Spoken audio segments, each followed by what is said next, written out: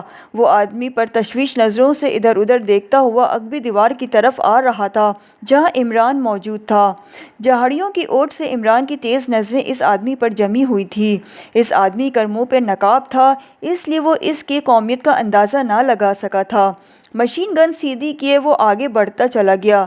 لمحہ بہ لمحہ وہ عمران کے قریب آ رہا تھا۔ کوٹھی کے مکین شاید حد درجہ احتیاط پسند واقع ہوئے تھے اس لیے اتنے ہلکے سے دھماکے سے وہ ہوشیار ہو گئے تھے۔ اب وہ آدمی بظاہر کچھ نہ دیکھتے ہوئے بھی بڑے محتاط طریقے سے ادھر ادھر دیکھ رہا تھا۔ جلد ہی وہ آدمی ٹھیک اس جھاڑی کے قریب پہنچ گیا جس کے پیچھے عمران موجود تھا۔ عمران کی پشت دیوار سے لگی ہوئی تھی۔ اس نقاب پوش کی نظر پڑنے کی دیر تھی اور عمران کو چیک کر لیا جاتا۔ چنانچہ عمران نے خود ہی پیش قدمی کرنے کا فیصلہ کر لیا۔ فیصلہ کرتے ہی عمران نے برق رفتاری سے اس نقاب پوش پر حملہ کر دیا۔ اس اچانک افطار سے وہ نقاب پوش گھبرا گیا اور مشین گن اس کے ہاتھ سے نکل کر گھاس پر گر پڑی۔ عمران نے اسے پوری طرح جکڑ لیا تھا۔ عمران نے دراصل اس کی ٹانگیں پکڑ کر گھسیٹ لی تھی۔ دوسرے لمحے عمران اس کے سینے پر سوار تھا اور پھر نقاب پوش کو کوئی موقع دیے بغیر ایک زوردار مکہ اس کی کنپٹی پہ جڑ دیا۔ دو چار مکوں کے بعد نقاب پوش نے ہاتھ پیر ڈھیلے چھوڑ دیے اور وہ بے ہوش ہو چکا تھا۔ عمران نے پھرتی سے اسے جھاڑی کے پیچھے گھسیٹ لیا اور پھر اس کا نقاب اتارا تو وہ آدمی غیر ملکی تھا۔ سامعین، کہانی کا دوسرا حصہ یہاں ختم ہوا۔ آگے کے ایڈونچر کے لیے اگلے پارٹ کا انتظار کیجیے۔ اللہ حافظ۔